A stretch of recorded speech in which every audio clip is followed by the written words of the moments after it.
Hi, good morning and welcome to meditation. Today is the 9th of January and it is very actually cold here in France today. Snow in the north, there's snow in different places and it was -2, I think, this morning in my village, which is very cold for the south of France, where we grow lemon trees, avocado trees in our gardens.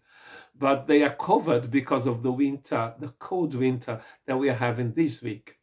2 Corinthians chapter 5, verses 18 to 19. All this is from God, who reconciled us to himself through Christ and gave us the ministry of reconciliation. That God was reconciling the world to himself in Christ, not counting people's sins against them.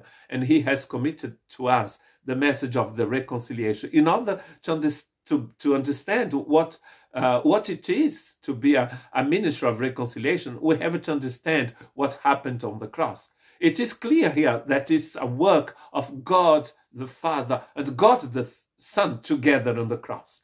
Just before he died on the cross, Jesus said, "It is finished." What was he talking about? Let's read some texts in the Old Testament, but also look at chapter 22, verses 39 to 44. Jesus went out as usual to the Mount of Olives, and his disciples followed him. On reaching the place, he said to them, "Pray that you will not fall into temptation." He withdrew about a stone's throw beyond them, knelt down and prayed, "Father, if you are willing, take this cup from me. Yet not my will, but yours be done. Take this cup from me." What it is, the cup that Jesus had to drink? Just before he died, he drank the cup for all humanity. There is no ministry of reconciliation if we don't understand that on the cross, Jesus brought salvation to every men and women, to everyone, to the whole universe. But we have to understand that. Paul said, writing to the Galatians, that Jesus became a curse in our place.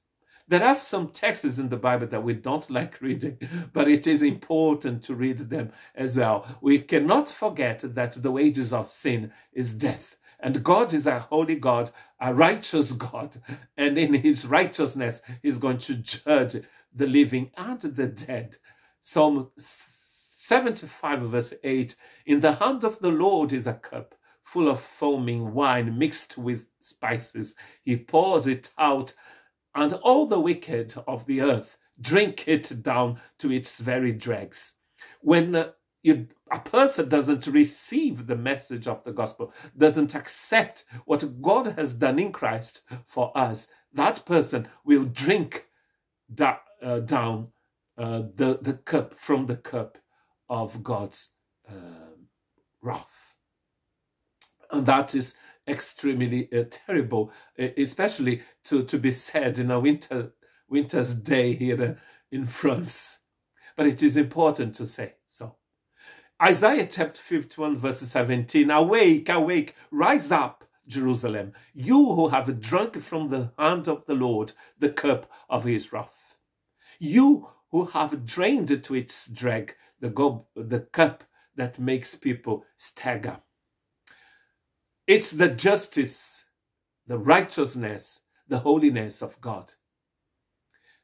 You can read about the fall of Jerusalem in the book of Jeremiah and the Lamentations of Jeremiah. And you see how terrible it was to drink the cup, because they were so far from God, worshipping idols, worshipping themselves, believing in themselves, and not in the holy God, that God let them drink that cup. And it is a terrible thing to do. Listen to the message of God to Jeremiah in Jeremiah chapter 25 verse 15. "This is what the Lord, the God of Israel, said to me. Take from my hand this cup filled with the wine of my wrath, and make all the nations to whom I send you drink it." And that the nations are drinking it. People are drinking it all the time. And then you understand better what is going on in this planet. We have never stopped fighting, have we? Never. We have never stopped invading other nations. Sin has become a normality in our world because people are drinking from that cup every single day. So we have a responsibility as Christians, because we have received the ministry of reconciliation, to preach the gospel of Jesus Christ, to tell people that Jesus has already drunk the cup for us. God bless you.